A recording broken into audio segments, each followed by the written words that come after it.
조국 대표에 대해서는 2019년 12월에 기소가 됐어요. 그리고 이제 5년 지났거든요. 지난 2월에 항소심 선고 이후에 이제 대법원 갔잖아요. 근데 10개월이나 걸린 판결이에요. 그런데 그 사이에 조 대표는 22대 국회에서 197일간 국회의원직을 수행을 한 겁니다. 일반적으로요, 국민의 재판은, 특히 형사재판은 대법원에서요, 한 달 만에 기각하고 막 그래요. 길어봤자 뭐 두 달도 걸리는 경우 못 봤어요. 바로 선고 날짜 잡아서 기각을 하는데 왜 대법원 이제 사법부가 정치인에게 약한지 모르겠어요.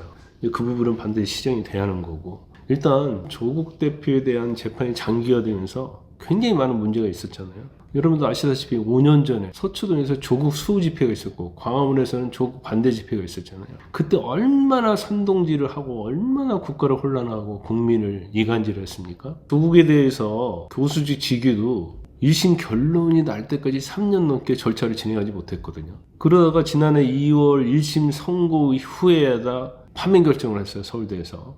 근데 더 심각한 문제는 저는 총선 기간이었다고 보거든요.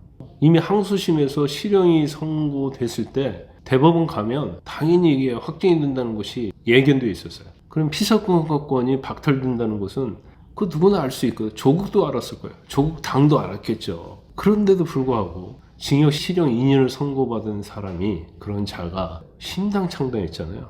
총선 출마했고 국회의원 된 거예요. 결과적으로 사법부의 어떤 비상식적 판결이 피선거권 제한의 처벌을 무의미하게 만들었다, 이렇게 볼 수밖에 없는 것이고, 결국 사법부의 신뢰를 스스로 망가뜨리는 신호로 작용했다고 봅니다. 뭐 정치적 유불리를 따져가지고 함부로 재판을 지연시키면 여기에 사법부가 응하면 안 되죠. 이게 계속 반복되고 있잖아요. 뭐 멀리 갈 것도 없어요. 지금 이재명 대표 있잖아요. 이재명 대표도 제가 볼 때는 조국의 길을 걸을 가능성이 크다. 그런데 문제는 이제 시간의 싸움이다, 제가 이렇게 말씀드렸잖아요. 당연히 선거 보면은 1심 6개월, 2심, 3심이 각각 3개월이에요. 그리고 633이라고 그러잖아요. 근데 이게 완전히 무시돼 버린 겁니다. 그럼 만약에 이게 지켜진다고 하면 내년 봄에 조기 대선 전에 대법원에서 유죄 확정되면 대선 후보 자격이 박탈이 돼요. 그런데 지금 이재명 대표는 뭐 하고 있죠?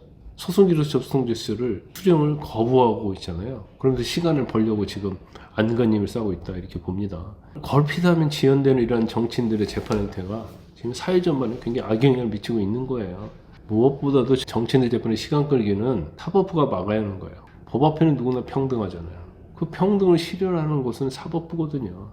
정치적 어떤 고려 없이 법과 원칙에 따라서 재판을 절차대로 신속히 진행하는 것이 바로 사법부 신뢰 회복의 지름길이다, 저는 그렇게 봅니다. 이재명 대표에 대한 재판도 그러한 기대를 한번 해보겠습니다.